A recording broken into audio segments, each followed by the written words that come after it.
out cry, menangis dengan sangat kepada Tuhan. Coba kita buka, yaitu dalam Keluaran 2 ayat 23 dan Keluaran 3 ayat 7 sampai yang ke-9. Keluaran 3 ayat 23 dan Keluaran 3 ayat 7 sampai 9. Kita tahu kisah ini bersama, di mana bangsa Israel akhirnya ada di Mesir. Yusuf yang membawa mereka ke sana oleh karena kelaparan yang sangat hebat. Tapi ketika akhirnya raja yang mengenal siapa Yusuf itu udah tiada, dia udah gak kenal lagi siapa itu Yusuf. Pada akhirnya karena jumlah mereka yang bertambah banyak, mereka ditindas. Dan dalam penindasan itu bangsa Israel berseru kepada Tuhan. Di pasal yang ketiga, mereka pun sama berseru kepada Tuhan. Tangisan mereka adalah satu seruan yang oleh karena tindakan penindasan yang mereka hadapi. Pada slide yang kedua, teriakan seruan yang bangsa Israel sampaikan adalah karena penindasan yang mereka rasakan. Penindasan yang dirasakan selama berpuluh-puluh tahun. Bukan sehari, 2 hari, 1 tahun, 2 tahun, berpuluh-puluh tahun. Berganti generasi. Penindasan bukan hanya sekedar di jasmani, apa yang dirasakan. Bagaimana sih kalau orang diperbudak, ditindas? Yang dirasakan apa? Mereka rasakan apa? Lelah, udah gak berdaya secara emosi, mereka marah, kecewa, ada tangisan. Dalam batin mereka berteriak kepada Tuhan, ada seruan yang mereka ucapkan kepada Tuhan. Mungkin mereka katakan, aku sudah gak kuat. Mereka berteriak, aku sudah tidak mampu. Itu penindasan. Penindasan yang akhirnya melahirkan kesusahan bagi mereka. Mungkin walaupun di hadapan mereka ada makanan yang cukup enak untuk mereka atau layak untuk mereka makan, rasanya untuk turun ditelan juga susah. Karena ada dalam kesusahan dan penderitaan dalam penindasan. Penindasan yang tiada henti-hentinya. Kegiatan mereka hanya seperti itu, bangun pagi jadi budak, bekerja, sore pulang malam, dengan kelelahan tubuh yang amat sangat. Itu terus tidak ada henti-hentinya. Seperti itu bertahun-tahun mereka. Tuhan bahkan ketika Firaun panggil dia untuk menghilangkan tulah itu, Musa berseru-seru kepada Tuhan dan Tuhan menjawab, mengapa engkau berseru-seru? Bahkan Tuhan sendiri bertanya, mengapa engkau berseru-seru? Seakan-akan aku jauh. Padahal Musa tahu, Musa itu kalau udah panggil nama Tuhan, Tuhan itu langsung datang. Beban Musa cukup berat. Bahkan Musa berkata, akukah yang mengandung mereka? Setiap kali bangsa Israel berhadapan dengan Tuhan, Tuhan mau hukum mereka, Musa berlutut, Musa berdiri bagi mereka. Tuhan jangan punahkan mereka, jangan binasakan mereka. Tuhan jangan binasakan semua, binasakan saja yang bersalah.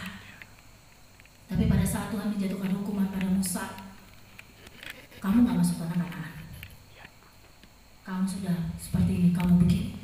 Adakah pembelaan Musa untuk dirinya? Tidak. Musa dia tidak bela dirinya saat Tuhan jatuhi penilaian pada dia. Kamu gak masuk tanah Kanaan. Kamu sampai di sini aja Musa. Dan Musa tidak bela dirinya. Musa itu dia bela bangsa Israel, tapi ketika untuk dirinya dia tidak bertindak. Itu yang saya belajar dari tokoh seorang Musa. Kemudian Daud, banyak sekali kata seruan. Kalau kita baca Mazmur itu muncul semua kata seruan.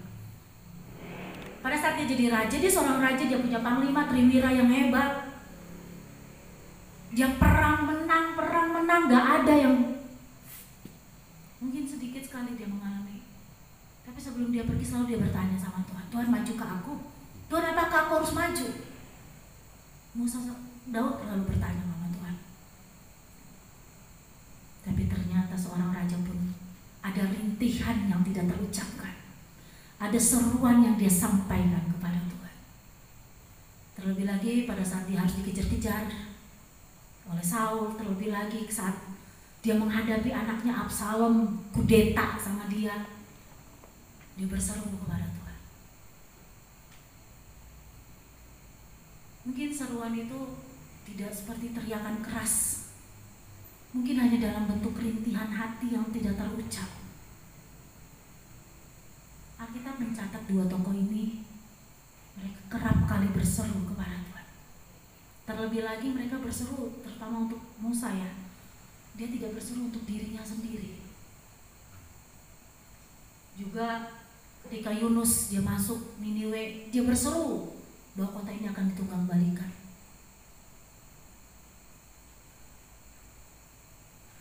Apakah yang ingin saya sampaikan sore hari ini?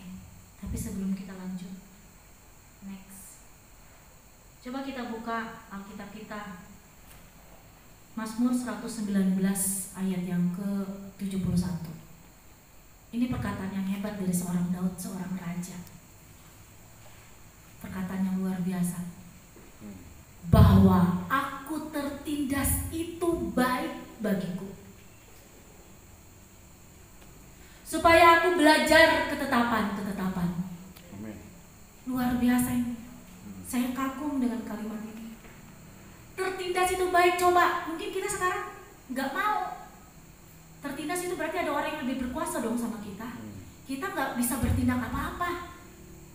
Mungkin angkat kepala pun nggak boleh, menyanggah perkataan pun tidak boleh, dibilang A ya A. Tapi Daud katakan apa? Bahwa aku tertindas itu baik bagiku. Lanjut dia katakan, supaya aku belajar ketetapan-ketetapan. Kadang kita nggak sadar.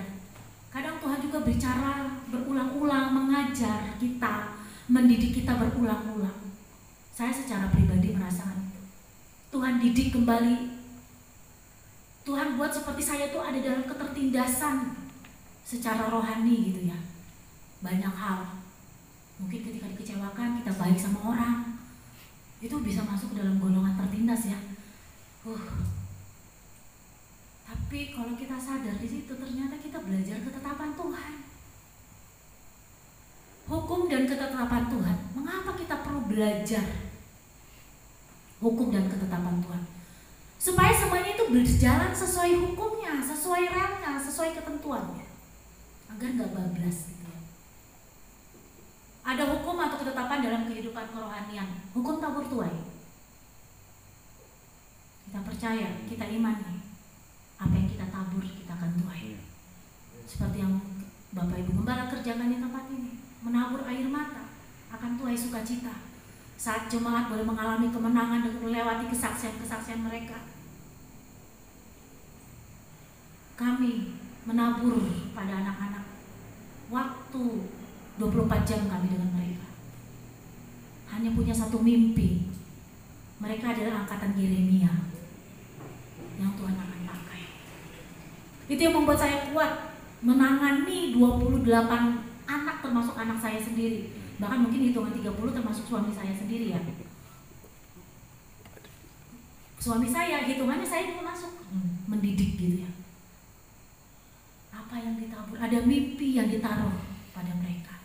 Mereka pasukan Yeremia, mereka angkatan Yeremia. Mereka akan jadi penuai-penuai akhir zaman. Ada hukum tabur tuai. Mungkin saat ini saya tidak menuai. Bahkan saudara kita sepupu dia percaya, Bu, kalau saya buat baik di sini, siapa tahu besok anak saya dibaikin juga sama orang. Itu bahasa yang mereka yang paham. Tapi kita percaya itu sebagai hukum tabur tuai. Kemudian hukum iman, hukum kasih lagi. Hukum kasih bagi saya itu paling berat. Ada satu hukum yang Tuhan tetapkan loh untuk kita. Doakan musuhmu. Doakan orang yang menganiaya engkau. Kasihi, doakan. Itu loh hukum kasih. Bukan hanya sekedar kasih agape, kasih semua dan yang lainnya. Tapi ada satu kasih yang lain yang Tuhan nyatakan.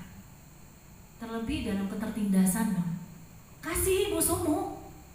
Berdoa bagi musuhmu. Berdoa bagi orang yang menindas engkau. Tuhan katakan. Itu hukum kasih. Kita supaya tahu dalam ketertindasan, dalam keadaan kesesakan kita, Di situ kita bisa belajar hukum-hukumnya Tuhan, ketetapan-ketetapannya Tuhan. Agar tujuannya apa? Kita tahu, kita mengenal kasih-Nya, mengenal kebaikan-Nya, mengenal anugerah-Nya, juga mengenal keadilan-Nya. Dia Allah yang adil. Kita percaya itu. Karena ketidaktahuan kita akan mengakibatkan kita binasa. Saya nggak tahu nih, jalan yang saya anggap lurus, jangan-jangan di ujungnya serong menuju binasa. Jadi kalau boleh saya katakan, jangan menghindar dari kesesakan, penderitaan, atau ketertindasan. Biar kita bisa berkata seperti Daud berkata, bahwa aku tertindas itu baik bagiku, agar aku belajar ketetapan-ketetapan. Berikut, umatku binasa karena tidak mengenal aku. Tidak. Kalau kita nggak tahu siapa Tuhan, kita binasa. Kalau kita tidak tahu diampuni, hanya akan hidup di dalam apa? Tuduhan demi tuduhan, intimidasi demi intimidasi. Oh, rasanya hidup itu nggak bebas gitu ya. Next, mengapa kita berseru cry out? Karena kita udah nggak berdaya lagi. Mungkin ada bahasa lain, kita udah angkat tangan, berseru untuk orang lain, keselamatan jiwa-jiwa. Yunus berseru-seru bertobat. Yohanes berkata, ada suara yang berseru-seru, seruan untuk orang banyak bertobat, kerajaan surga sudah dekat. Next, pada saat ini hal apa yang membuat kita berseru? Ada enggak? Seharusnya ada ya, dan saya yakin ada. Jadi kalau berseru tuh mungkin kalau kita berdoa, doa dengan ucapan-ucapan, tapi kalau udah ada karena kesesakan, ada erangan, ada rintihan yang keluar, kemudian seruan kepada Tuhan. Seperti orang yang buta, Yesus anak Daud kasihani aku. Jadi ada tekanan suara. Saya nggak tahu apakah Bapak Ibu pernah mengalami menangis seperti orang yang kesakitan seperti itu, atau tidak ada hal yang genting atau bahaya sehingga membuat kita tuh berseru sama Tuhan. Hidupku baik. Belajar dari 1 Tesalonika 5 ya. Coba kita buka. Saya tadi ingat ayat ini 1 Tesalonika 5 tentang berjaga-jaga ya.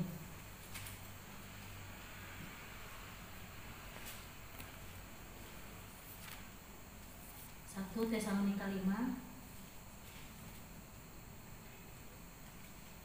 pada ayat yang ke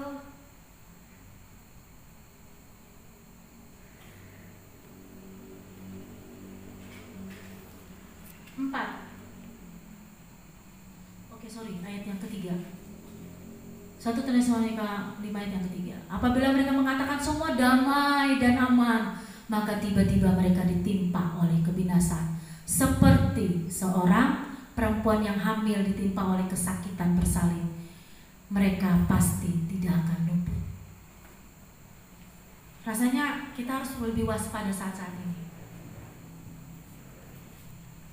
Kadang juga kita jangan selalu minta sama Tuhan, hidup kita mungkin tanda kutip ya, maaf kalau saya salah, semuanya ini lancar, baik-baik saja. Kita nggak akan belajar, kita nggak akan terbentuk. Sakit untuk daging, ya sakit. Saya, sakit, nggak berdaya. Tapi mungkin itu lebih baik supaya kita belajar ketetapan Tuhan, supaya kita ini nggak sampai pada titik damai, aman. Nah ini hidup kita rasa aman semua, tanpa kita sadar tiba-tiba datang sesuatu yang tidak pernah kita harapkan. Tuhan katakan kepada Petrus, berjaga-jagalah, iblis sedang menanti engkau. Kita nggak tahu. Apakah kita tidak dalam keadaan penindasan sehingga kita tidak perlu berseru kepada Tuhan? Mungkin nggak seperti bangsa Israel ya, diperbudak, seperti Daud dikejar-kejar nyawanya seperti di ujung maut. Sampai Daud itu berpura-pura gila karena dalam masalah dan kesesakan yang dia udah gak mampu lagi. Tapi pada akhirnya bagaimana kehidupan Daud? Dicatat baik oleh Alkitab, selesai dengan baik. Next, kita belajar dari COVID deh, pandemi. Ada ketakutan, kematian sana sini. Kemudian akhirnya kalau masih ingat ya memori itu, mungkin kita ingat ada tayangan TV yang orang berlutut di jalan kan bernyanyi Miracle Worker, apa lagu itu? Waymaker, Miracle Worker, Promise Keeper, Light in the Darkness.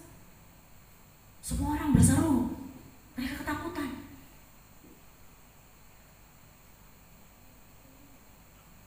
Berseru untuk pertobatan agar ada pertobatan yang sungguh-sungguh. Ini perlu digarisbawahi. Tuhan sendiri tadi dicatat ya, dengan sungguh-sungguh aku memperhatikan. Dia bukan Allah yang main-main loh dengan kita memperhatikan kesengsaraan kita. Dia bukan Allah yang main-main loh, yang melihat penindasan kita. Oke, gak apa-apa lu belajar aja, enggak. Dia bukan Allah seperti itu. Dia taruh telinga dan dia lihat. Alkitab catat itu. Apakah yang kita rasakan saat ini? Saya mungkin bukan seruan yang seperti apa, dalam rintihan dan erangannya seperti apa, mungkin belum. Dan kita harap kita bukan mengerang untuk diri kita secara pribadi. Saya pikir kalau kita mengampuni orang yang bersalah kepada kita itu, karena daging ini dirobek-robek loh. Daging ini sakit. Rasanya dia yang salah, kok gua yang kudu ngampunin gitu ya. Istilahnya gitu kan ya. Tapi firman Tuhan katakan, kalau kedamaian itu bergantung daripadamu mulai. Alkitab katakan itu. Berseru untuk gereja-gereja Tuhan dapat bersatu menjadi satu tubuh Kristus. Ini jadi PR untuk kita bersama. Gereja sibuk. Saya terharu dengan gerakan daripada gereja di tempat ini bersama dengan Bapak Ibu Gembala ketika mengunjungi tempat kami. Biasanya kalau orang Natal itu ya mau pohon Natal yang paling wah, makanan yang wah, dekorasinya wah. Tapi mau datang ke tempat-tempat untuk bisa berbagi kasih Natal itu seperti apa, biar orang itu bisa ngerasain agar penginjilan itu tetap jalan. Ada orang-orang di luar sana yang menyerahkan nyawanya menginjili. Ada salah satu anak didik kami sekarang, dia udah SA tingkat 2 dan dia sekarang lagi praktek. Mungkin kalau kamu kenal namanya Jack ya, Rivena Hulu, panggilannya Jack. Suatu kali dia praktek PKL itu, kalau di sini nggak tahu di Cipanas ada nggak ya, namanya Jogja Gria itu loh, yang di Ciranjang itu ada. Jadi anak-anak kami PKL di sana. Pak Andre itu udah bekali, itu buku traktat yang pernah dibagikan di sini tante. Jadi Pak Andre bekali mereka.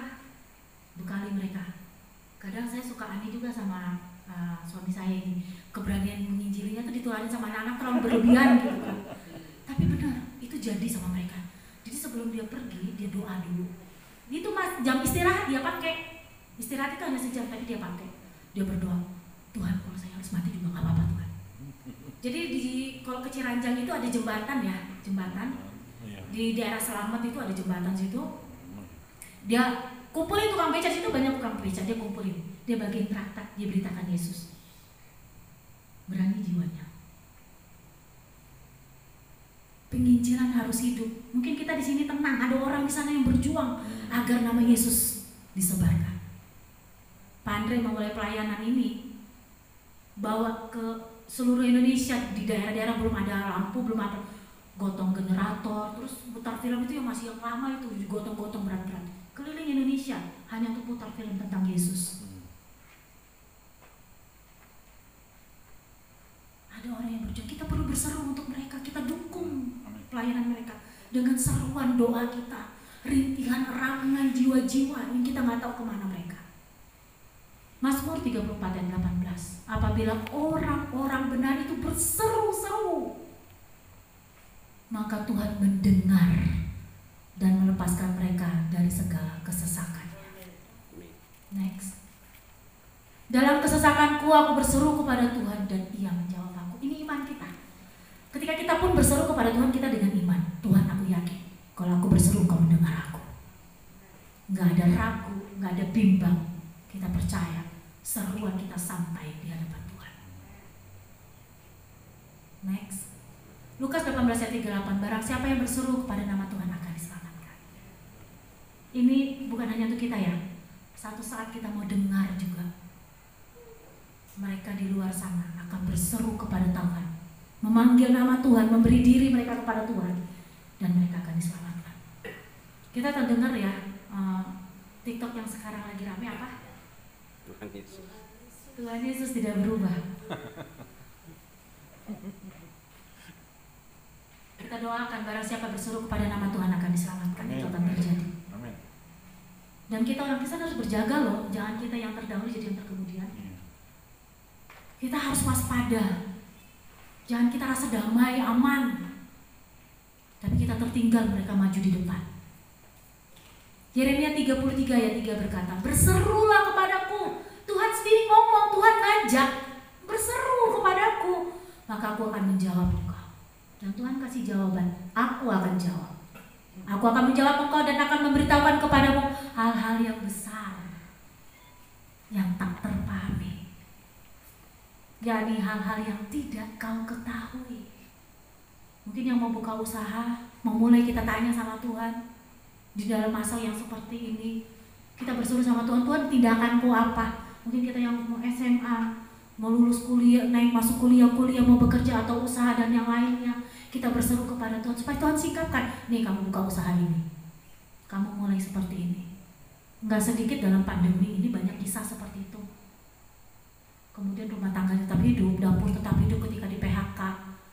Akhirnya Tuhan bukakan, memberitahukan kepadamu hal-hal yang besar yang tidak terpahami. Amin. Tuhan buka. Kesini, jalannya kesini, maju. Oke, kamu maju, diam. Itulah suara Tuhan. yakni hal-hal yang tidak kamu tahu. Next. Mazmur 145 ayat 18, Tuhan dekat kepada orang-orang yang berseru kepadanya. Yesus hanya sejauh doa. Berserulah kepada Tuhan, Dia dekat. Dia dekat dengan kita. Aku berseru kepada Allah yang Maha Tinggi, kepada Allah yang menyelesaikannya bagiku. Dan Dia yang akan selesaikan untuk kita. Amin. Kita akan lihat bagaimana Dia bekerja, kita diam aja. Dalam badai sekalipun Tuhan mau kita belajar banyak hal. Jika kita berseru kepada yang pasti ada jawaban. Kita imani ini. Ada jawaban Tuhan. Saya pun ketika saya berdoa, Tuhan aku imani Tuhan. Ada jawaban. Ada mujizat. Ada kasih karunia yang dinyatakan dalam hidup kita. Pergumulan ya, kasih makan 30 orang istilahnya. Beras 1 karung 2 hari. Mau diperas, mau dikurangi, mau gimana juga tetap larinya segitu. Nggak bisa larinya kurang gitu ya, nggak bisa. Saya udah tekan sama anak, jangan ada nasi sisa. Saya ajarin sama mereka itu, nggak boleh ada nasi sisa. Kamu berani ada nasi sisa, jadi saya kasih hukuman sederhana. Kalau mereka doanya lesu, bangun doanya telat. Oke, keluar kita. Rentangin tangan kalian, rentangin begini. Hanya 5 menit aja, pegel, kapok mereka udah waktu didikan. Kami siapkan mereka, karena mereka dari daerah orang tua mereka taruh mimpi sama mereka. Apalagi kami satu atap, laki dan perempuan satu atap. Kami harus tegas dan betul-betul disiplin. Saya ada gelisah kah? Masih daging kan? Makan apa? Saya hitung beras Bapak Ibu, saya tumpang tangan, Tuhan cukupkan. Pergumulan. Tapi kalau orang suka tanya, Ibu saya jadi ibu, saya nggak bisa. Dalam hati saya, siapa juga saya yang nggak mau. Tapi itu panggilan. Itu panggilan. Tuhan terlalu baik deh sama saya. Saya hanya lakukan ini, kerja aja. Ini punya Tuhan kok. Bagian saya ya memang, ya Tuhan ada bagian yang saya ambil, bayar harga. Adakah terbangun jam 2, adakah bangun jam 3. Kalau dihitung-hitung saya nggak pernah 8 jam tidur, nggak pernah. Ya puji Tuhan aja kalau Bapak Ibu lihat saya agak gemuk gitu ya. Padahal ngarapannya agak kurus gitu kan. Betul Bapak Ibu. Yang saya syukuri mereka pun sama dengan saya. Adakah mereka bangun jam 1 untuk doa? Adapun mereka bangun jam 2, jadi mereka berantai. Setiap hari begitu. Jam 1 sampai jam 2, nanti yang jam 2 bangunin yang doa berikutnya. Yang berikutnya bangunin lagi. Oke, saya dengar nih. Udah gak ada yang doa, baru saya mulai doa. Kita lanjut. Saya dijerit sama Tuhan. Dalam merangan, anak-anak pun begitu. Kalau saya berdoa, Tuhan, begini Tuhan. Tuhan itu selalu jawab sama saya, apa yang ada padamu? Tuhan, saya hanya punya iman. Saya punya air mata, Tuhan. Sebagai ibu, saya punya air mata, Tuhan. Tolong saya. Dan itu terbukti. Dan anak-anak belajar. Jadi ketika mereka 3 tahun lepas dari kami, yang saya selalu tanamkan sama mereka adalah ketika kamu keluar, kamu selesai, ketika kamu berhadapan dengan masalah, kamu tahu cara menyelesaikan masalah. Itu saja. Karena kita gak bisa setiap saat hadir dengan mereka. Orang tua terbatas. Mereka ada di dunianya. Bahkan mungkin kata-kata kita udah gak didengar gitu loh. Kolot. Tapi kalau mereka dengan Tuhan, mereka gak bisa buat apa-apa. Yang terakhir, next, Mazmur 119. Sebelum aku tertindas, aku menyimpang, tetapi sekarang aku berpegang pada janji-Mu. Tuhan tidak pernah mencobai kita, namun selalu ada maksud Tuhan dalam pencobaan yang kita hadapi.